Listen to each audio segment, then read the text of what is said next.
우리가 광복절을 맞이하였던 그 1945년 당시 우리 이남 지역에 있었던 일본군의 그 숫자가 대략 한 18만 명 정도 되었다고 합니다. 물론 이제 뭐 오늘날과 같이 통계가 정확하던 시대가 아니기 때문에 이제 어림잡은 학자들이 어림잡은 그런 숫자입니다. 일본군이 우리 한반도 이남 쪽에 한 18만 명 정도 활동할 때에 당시 독립군 몇 명 정도로 우리가 생각하느냐, 많이 잡아서 2,000명입니다. 한 1,400에서 이제 학자에 따라서는 한때 2,000명 정도 활동했다고 이야기합니다. 숫자적으로는 그 독립군의 활동에 의해, 그러니까 소위 말하는 무력 충돌, 전쟁, 전투를 통해, 그러니까 독립 운동을 통해서 직접적으로 우리가 해방을 가져왔다라고 하고 말하기에는 조금 수치가 좀 잘 맞지 않습니다. 그러면 기독교인들이 기도를 소위 말하는 빡세게 해서 이 땅에 해방이 왔겠는가? 1945년 당시 우리 조선 인구를 약 2,500만 명 정도로 봅니다. 지금 남한 인구의 한 절반쯤 되는 인구죠. 그때 당시에 우리 기독교 인구는 50만 명이 채 안 되었다고 합니다. 소위 말하는 퍼센테이지로 따지면 약 1.5% 밖에 되지 않습니다. 물론 이제 1910년 우리가 강제로 이제 합방되었을 때만 하더라도 기독교 인구는 조선 인구 1,300여만 명 중에 약 18만 명, 조금 많이 잡아서 20만 명 밖에 되지 않았습니다. 1910년이든 1945년이든 기독교 인구는 아무리 우리가 좋게 생각해도 2%를 넘지 않았습니다. 물론 이 인구는 우리가 아시는 바와 같이 기독교라고 불리울 수 있는 모든 카테고리에 들어가는 사람들을 다 포함합니다. 그러니까 이를테면은 한국 천주교회, 우리 개신교회 숫자는 많지 않았어도 한국에 있었던 이단들 다 합쳐서 한 1.5% 정도밖에 되지 않았을 때 이제 우리가 해방을 맞이한 거죠. 오늘 말씀에도 우리가 생각해 보면 예수님께서 주의 제자들에게 먼저 이야기하신 것이 32절 적은 무리여 무서워 말라 라는 이런 위로, 권고, 권면의 말씀으로 시작합니다. 우리가 생각할 때 일단은 숫자가 많아야 된다고 생각하죠. 예, 물론 맞습니다. 숫자가 많아야 됩니다.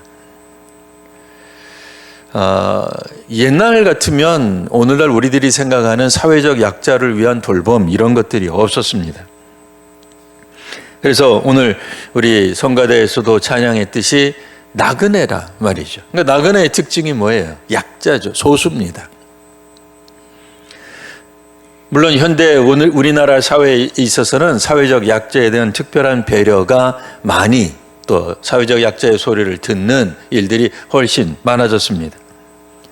그래서 오늘날 우리가 사회적 약자라고 할 때에 혼돈해서는 안 되는 것이 소위 말하는 경제적 약자가 사회적 약자와 꼭 같은 뜻은 아닙니다. 왜냐하면 예전에는 우리가 사회적 약자라고 불렸던 사람들의 숫자가 많아져서 얼마든지 법제화할 수 있기 때문에 그렇죠. 그러니까 법을 만들어, 물론 이제 법은 이제 국민이 만드는 게 아니라 국회의원들이 만드는 거지만 국민들의 소리가 합쳐지면 없던 법도 만들어내는 거죠. 그러니 그들이 사회적 약자가 아니라 실제로는 경제적 약자일 거예요. 오늘날에는 사회 계층, 그 계층으로 인한 그런 불이익 이런 것들이 아주 극소수가 있긴 있어요. 없다고는 말 못합니다. 어떤 세계든지 그거는 다 있죠. 심지어는 예전에 우리가 알고 있는 인간 혹은 민중의 유토피아라고 불렸던 공산사회에서조차 그들의 계급 투쟁을 뛰어넘은 그 세계에서조차 소위 말하는 갑질이 다 있었기 때문에 그거는 우리들이 더 논할 필요가 없겠습니다. 민주사회라고 하더라도 왜 그런 갑질하는 사람이 없겠습니까마는 소위 예전에 우리들이 생각했던 그런 사회적 약자는 훨씬 줄어들었죠. 네. 여하튼 오늘은 2000년 전 적은 무리, 그러니까 이들은 정말로 사회적으로도 소수였고 약자였습니다. 누굽니까?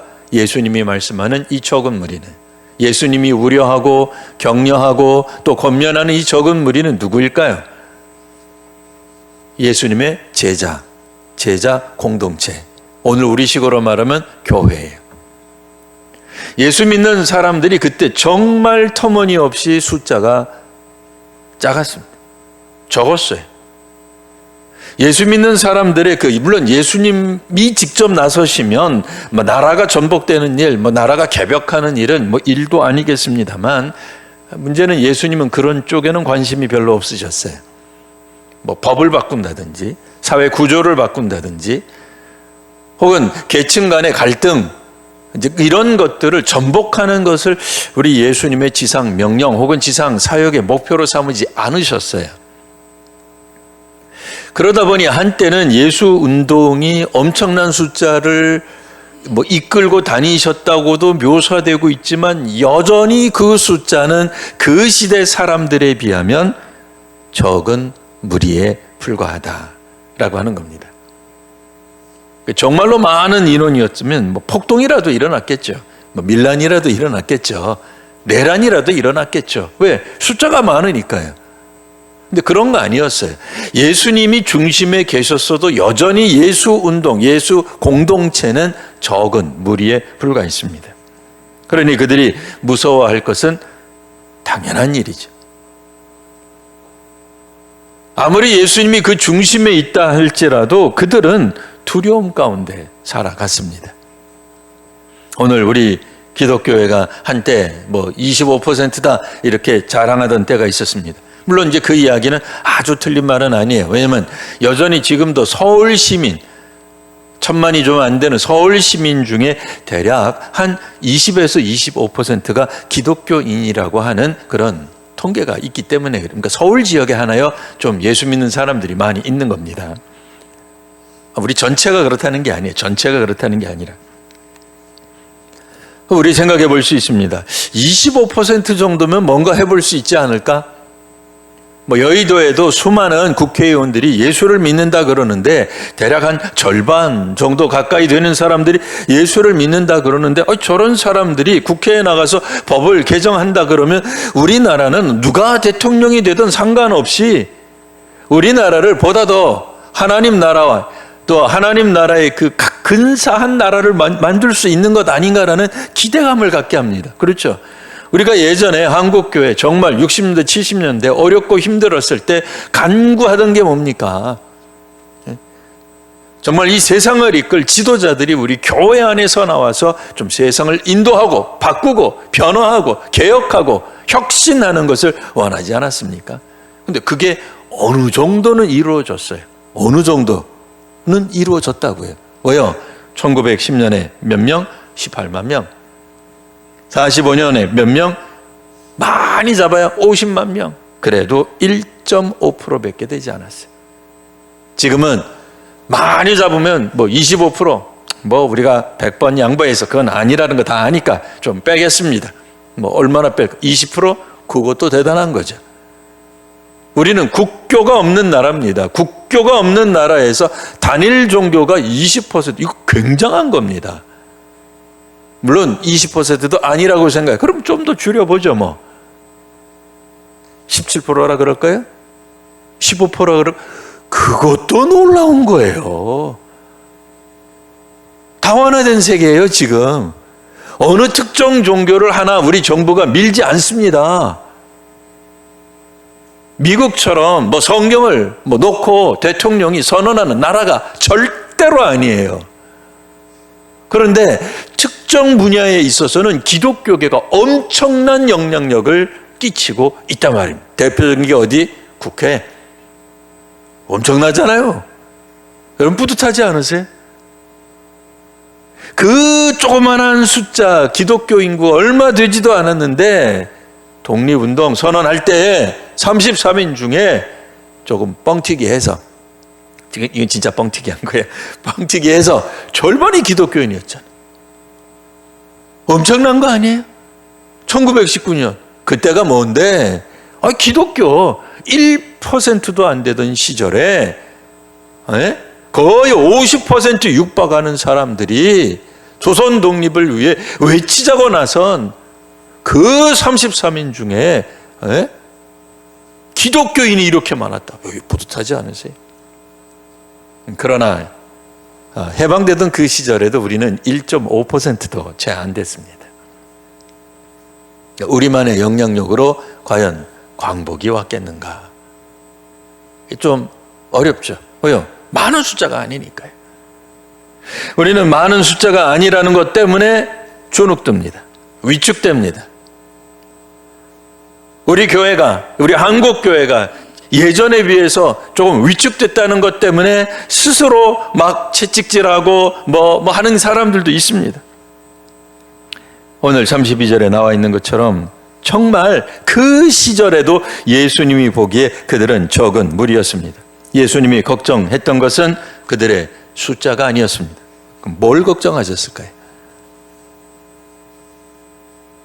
외적인 것들 때문에 그분들이 가져야 될, 마땅히 가져야 될 하나님 믿음, 하나님 신앙이 흔들리는 것을 걱정하신 거예요. 우리는 전쟁할 때 뭐가 필요하다고 생각합니까? 군사력이죠. 또 뭐가 필요해요? 전쟁을 끊임없이 할 수 있는 재정이 필요합니다. 많은 사람들이 이 러시아하고 우크라이나, 이 러시아가 그거 한 방 하면은 그 우크라이나 끝날 텐데, 그게 이제 쉽지가 않아요. 복잡해요. 이겨도 잘못하면 러시아 경제가 붕괴될 수도 있어요. 간단한 게 아니에요. 어쨌든 그 두 나라 대단해요. 그냥 우리 보통 사람들 다 그렇게 생각했잖아요. 저거 한 주 갈까? 3달 못 갈 거야. 설마 해를 넘기겠어? 이거 자원이 엄청 들어가는 거예요. 재정이 엄청 들어갑니다. 그러니 오죽하면 우리 다 아시잖아요. 우크라이나 대통령이 세계 여러 나라 돌아다니면서 시체말로 막 구걸하는 것처럼 보였잖아요. 제발 우리한테 원조 좀 해주십시오. 돈이라도 주십시오. 전쟁 무기 주기 싫으면 좋습니다. 돈이라도 좀 주십시오. 왜? 파는 나라들한테 가서 그 돈으로 가지고라도 좋은 얘기는 아닙니다만 어쨌든 전쟁 무기 사야 되니까. 그 약소국이니까. 근데 지금은 러시아에도 진짜인지 아닌지 우리가 확인은 직접 우리가 못 해봤습니다만 북한군이 간대잖아요. 이게 뭐야? 세계 2위국이에요, 러시아가. 아니, 그 나라가 뭐가 아쉬워서 다른 나라로부터 용병을 산단 말입니까? 그게 그렇게 돼 있어요. 오래 전쟁하다 보면 돈이 꼭 필요합니다. 그러니 어느 나라 대통령이든 러시아 대통령이 된다 해서 고민이 없겠어요. 우크라이나는 말할 것도 없고 거기는 약소국이니까 그건 말할 것도 없고, 이 나라, 이 지구 땅덩어리 중에서 최대 강대국 중 하나라고 불리는 러시아조차도 고민이 돼요. 그러니까 우리가 고민할 수 있습니다. 인정합니다. 아니 강대국도 돈 문제 가지고 저렇게 발발발발 떨고, 어떤 나라는 관세 가지고 그냥 자기네들 힘자랑하고 있는데, 그것도 알고 보면 자기네 이익을 어떻게든 조금이라도 올려보려고. 그러니까 우리가 웃기지 않으세요? 아니, 세계 제일 되는 강대국이 그래 그 주변국들한테 그 관세 좀 못 올려가지고 얼음장 놓고 보면 얼마나 웃겨 보여요. 아니, 큰형님쯤 되면 그냥 대한민국 옛날에 FTA 할 때처럼 그냥 0% 이러면 좋을 텐데, 아니면 요즘 기분 나쁘니까 5% 이러면 좋을 텐데 25% 그랬다가 15% 이게 뭡니까 도대체? 그런 생각 들잖아요. 근데 뒤집어서 생각해 보면 그 나라도 자국의 이익을 위해 발발발발 떠는 거예요. 웃기잖아요. 모든 나라가 그래요. 재정 우습게 볼 게 아닙니다. 군사력 우습게 볼 게 아닙니다. 그럼에도 우리는 군사력과 재정 이런 부분이 우리 모든 나라, 모든 사람들의 고민거리인 걸 알고 있어요. 예수 공동체라도 마찬가지 아니겠어요? 주변에서 로마군이 와가지고 집적되어 유대 누가 보내가가지고 이렇게 테러를 가하는 종종 있었잖아요. 성경에는 주로 말로 공격하는 일들이 많았지만 실제로 예수님이 마지막 잡히던 그 어떤 순간에 보면 무력으로 행세. 예수님도 종종 어떤 마을에 가셔서 말씀을 증거하다가 무력으로 당해서 예수님 거의 죽기 직전, 물론 이제 예수님은 거기까지 가진 않으셨습니다만 사람들은 예수님을 죽이려고 했죠. 무력이죠. 그걸 다 본 예수님의 제자들 공동체 입장에서 보면 우리는 무력도 약해. 차라리 베드로처럼 열심당원이 많았으면 좋겠어요. 당시에 열심당원은 가슴에 칼을 품고 다녔던 사람들이. 그래서 예수님 잡히시던 날 칼을 확 빼어 들어가지고 대제사장에 그냥 귀를 확 잘라버린 사람이 누구? 베드로. 그 사람 뭐 하는 사람? 열심당원. 우리식으로 말하면 뭐예요? 독립투사란 말이에요. 예수님 제자들 가운데 예수님 따르는 사람들 중에 이 독립투사 뭐 좀 있어가지고 칼이나 총이나 뭐 이렇게 좀 많이 좀 가지고 다녀야 그래도 우리가 좀 안전할 텐데 하다못해 좀 돈이라도 많아야 우리가 이 예수 운동에 꽃 피울 수 있을 텐데 오죽하면 가룟 유다가 뭐 이런 얘기 저런 얘기 하잖아요. 뭐 우리 많이 돈 없단 말이에요. 다른 제자들도 막 거들지 않습니까? 예수님 자 여기 앉아가지고 먹을 거 주자. 무슨 소리입니까? 예수님 우리가 무슨 돈이 있다고. 우리가 예수님 당시 제자라고 생각해 보면 그런 상상이 들어요. 예수님은 그냥 아무 때나 그냥 뭐 제자들 많으면 아무 때나 그냥 앉아 밥 줘 뭐 이랬던 것 같아요. 그죠? 그러니까 제자들로서는 얼마나 불안불안했겠어요. 가룟 유다한테 물어보는 거죠. 유다 그게 재정부 담당 주의 제자 우리 돈 얼마 남아있어? 열어보니까 얼마 없는데 우리 이거 이따가 저녁 먹고 내일 아침 먹으면 끝인데 근데 예수님은 5,000명 앉혀놓고 먹이라 이러는 거예요. 먹는 우리들이야 기가 막히죠. 좋죠. 아싸 이거다. 이게 하나님 나라 증거다. 좋지만 제자들 입장에서는 5만 가지 생각이 들었을 거 아닙니까? 주께서 뭐라고 말씀하세요? 사실은 그 일전에 이렇게 말씀하셨어요. 다만 너희는 그의 나라를 구하라. 그리하면 이런 것들을 너희에게 더하시리라. 우리가 잘 아는 구절이죠.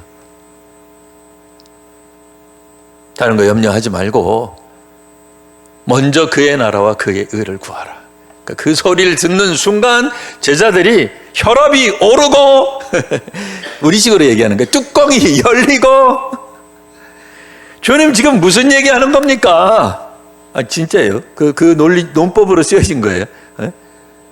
아니 그의 나라와 그의 의를 구하면 다 모든 걸 더하신다고요. 우리 이제 광복 시절로 다시 돌아갑니다. 우리 지금 1.5%밖에 안 됩니다. 예수 믿는 사람들이 우리가 지난 30여 년 동안 그렇게 기도했는데 언제 주님이 우리에게 광복을 갖다 주시기는 했습니까? 이제 우리도 끝입니다. 더 이상 못합니다. 일제에 의해서 교회 문 닫은 데 많이 봤지 않습니까? 더 이상 기도해도 희망이 없으니 우리는 돈도 없고 능력도 없고 숫자도 없습니다. 그런데 어떤 일이 벌어졌어요?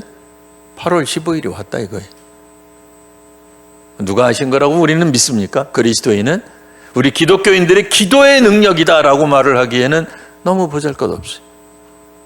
우리가 독립운동 열심히 오해하지 마십시오. 독립운동 폄하하는 게 아닙니다. 숫자적으로 그렇다는 거예요. 숫자적으로.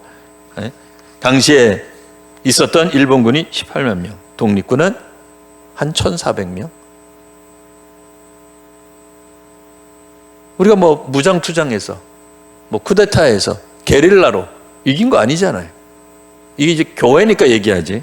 아마 딴 데 가서 제가 이 얘기하면 반민족주의자라는 소리를 들을지 모릅니다. 우리는 믿어요. 뭘 믿어요? 주께서 하셨다. 그거 믿습니다. 제가 하는 게 가스라이팅인가요? 세뇌인가요? 그런 거예요? 있지도 않은, 역사적으로 있지도 않은 걸 마음대로 기독교인이니까 기독교식으로 막 해석하는 거다. 저는 믿음으로 그것을 고백하는 거예요. 하나님이 우리나라를 이끌어 주셨다라고 믿습니다. 그래서 주께서 말씀하십니다. 적은 무리여 무서워 말아라. 너희 아버지께서 그 나라를 너희에게 주시기를 기뻐하시느니라. 주님이 하나님 나라를 주시기를 기뻐하시기 때문에 저는 개인적으로 믿기로는 그 앞전 단계로서 대한민국에 광복을 주셨다고 믿습니다. 이런 경험들이 있을 때에 주의 제자들이 어떻게 되겠어요? 우리가 주님을 신뢰할 만하다, 믿을 만하다가 되는 것입니다. 당시에 주의 제자들도 소수에 불과했습니다. 그들에 의해서 훗날 로마가 기독교 국가가 될 거라고는 그 누구도 꿈꾸지 못했을 겁니다. 적어도 당시의 제자들이 원했던 바는 예수께서 메시아로서, 정확하게는 정치적, 군사적 메시아로서 로마 군을 무찌르고 무너뜨리고 멸망시키고 이스라엘을 회복하길 원하셨습니다. 그러나 주님은 그로부터 무려 약 400여 년이 흐른 후, 물론 그 조짐은 300년 흐른 다음에 있었죠. 우리 잘 아시잖아요. 콘스탄틴 대제 313년. 그러나 400년이 지난 다음에 로마는 그렇게 당시의 유대를, 기독교를 핍박했던 로마가 기독교 국가가 될 줄 누가 알았습니까? 그때 당시 수많은 기독교인들이 봉기를 해서 혹은 무혈 혁명을 통해서 로마가 기독교 국가가 되었나요? 아니잖아요. 우리가 고대 로마사를 통해서 알듯이 정말 그때도 기독교 인구는 소수에 불과했어요. 그러나 하나님께서 역사하시는 가운데 더 이상 기독교 박해는 사라지게 된 것이죠. 만일 그때 그 일이 없었더라면 유럽에 복음하는 꿈도 꾸지 못했을 것입니다. 물론 바울이야 바나바, 수많은 주의 사자들이 1세기 때 무지막지하게 선교 활동했습니다. 그러나 그걸로 통해서 유럽이 복음화되었다고는 우리는 누구도 말하지 않습니다. 몇몇 곳에 교회가 설립된 것 인정합니다. 성경에도 나와 있으니까요. 하지만 그걸 가지고 복음화가 되었다, 그렇게 말하지는 않죠. 나라가 복음화가 되었다, 그렇게 말하지 않습니다. 어쨌든 그 기초 위에는 물론 로마가 무력으로 유럽을 통일해 가면서 기독교를 강제적으로 전파한 게 없다는 건 아닙니다. 있습니다. 그런 거 있긴 하지만 오늘날 우리들이 알고 있는 유럽의 대부분 나라가 기독교에 대해 더는 박해하지 않잖아요. 그들 세계관 속에 기독교 문화가 뿌리 깊게 있잖아요. 세계 역사를 하나님이 주관하신다는 것을 우리는 믿어야 할 것입니다. 그리스도인이기 때문에 사실 우리는 이거는 교회 안에서만 우리가 강조할 뿐 세상 사람들에게 억지로 이야기한다고 해서 그분들이 믿겠습니까? 아무리 대한민국 근대화에 기독교 영향력이 크다고 얘기한들 그게 교육부가 주관하는 책자에 교과서에 실리기나 하겠습니까? 안 실리겠죠. 하지만 우리가 우리 스스로의 역사를 몰라서는 안 될 것입니다. 주께서 주의 제자들에게 말씀하십니다. 언제든 준비하고 있어야 됩니다. 두려움에 빠져 있어서는 안 돼요. 우리들 스스로 움츠러들고 주님, 우리가 돈도 없고 인원도 많지 않고 강력한 무기도 없는데 어떻게 하나님 나라를 우리가 영접하며 사람들에게 전도할 수 있겠습니까? 그러나 주님이 말씀하십니다. 아버지께서 그 나라를 너희에게 주시기를 기뻐한다. 전도도 마찬가지예요. 물론 돈이 있어야 돼. 사람들 숫자 많아야 됩니다. 하지만 없다고 해서 아주 못하는 건 아닙니다. 우리가 규모가 작기 때문에 규모의 덫에 걸리는 거죠. 그것도 보통 이제 규모의 덫은 이제 많을 때 생각합니다만 규모가 작을 때도 우리가 규모의 덫에 걸려요. 할 수 없다고 생각해요. 사람이 없으니까, 돈이 없으니까 무슨 희망이 있겠느냐? 그 말이 세상적 관점에서는 맞다니까요. 세계 1, 2위를 다투는 나라들 대통령들도 다 그렇게 생각한다니까요. 그러나 우리는 여전히 작은 숫자, 작은 규모의 공동체이지만 우리가 믿고 의지할 것은 오직 하나님뿐입니다. 그렇기 때문에 오늘 우리가 다음과 같이 기도할 수 있습니다. 뭐라고 기도할 수 있어요? 아무것도 염려하지 말고 다만 모든 일에 기도와 간구로 너희 구할 것을 감사함으로 하나님께 아뢰라. 불평함으로, 불만으로, 억울함으로 그게 아니에요. 물론 눈물로 하셔도 돼요. 간절함으로 하셔도 돼요. 그러나 그 가운데 반드시 뭐가 있어야 돼요? 감사함이 빠져서는 안 됩니다. 감사함이란 뭐예요? 하나님이 이루실 줄 믿는 믿음이 있을 때 감사가 나오죠. 하나님을 인정하지 못하면 감사가 나올 수 없습니다. 누구 때문에 안 됩니다. 저 사람 때문에 막혀 있습니다. 이게 없는데 될 수가 있겠습니까? 내가 보건대 뭐 그런 이야기들이 당연한 거죠. 예, 맞습니다. 예. 최근에 제가 아는 어떤 목사님이 이제 글을 하나 탁 쓰셨어요. 그래서 뭐라고 쓰셨냐면 자기 얘기처럼 이제 쓰셨어요. 자기는 세상 사람들이 못 보는 걸 본대. 뭘 보냐? 그랬더니 뭔가 하나님 사역을 하려고 시작하면 우리에게는 사람이 없습니다. 돈도 없습니다. 계획도 없습니다. 뭐 조직도 없습니다. 없는 게 그렇게 보이는데 이해되세요? 없는 게 보이니까 자꾸 자기 입에서 뭐가 나와요? 불평이 나오고 불만이 나오고. 지금 있는 인원 있을 거 아니에요. 한 명이든 뭐 10원이든 있을 거 아니에요. 근데 그거는 하나도 안 보인대.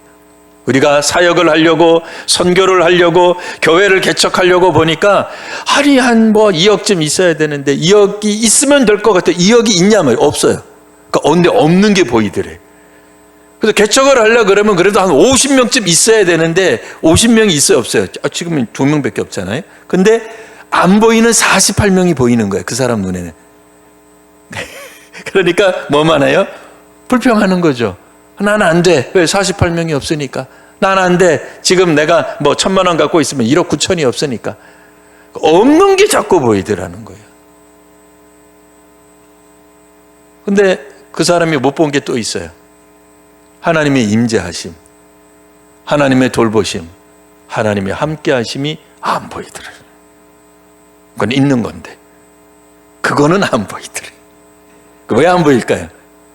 믿음의 눈으로만 볼 수 있기 때문에 그래요. 믿음의 눈이 없으니까 없는 게 보이고 또 믿음의 눈이 있으면 안 보여도 보여요.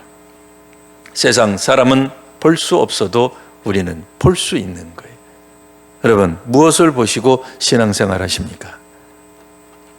통계요, 수치입니까? 아니면 하나님이 우리와 함께 하신다는 믿음이십니까? 둘 중에 하나만 결정해야 한다면 그중 하나를 꼭 붙드십시오. 양쪽으로 왔다 갔다 할 수 없습니다. 양다리 불가능합니다. 믿음이든 불신앙이든 그 가운데서 우리는 분명히 주님의 하신 말씀을 듣습니다. 적은 무리여 무서워하지 말아라. 너희 아버지께서 그 나라를 너희에게 주시기를 기뻐하시느니라. 하나님 기뻐하시는 그 나라, 그 사역, 그 사명은 충분히 하나님이 우리에게 주실 줄 믿습니다.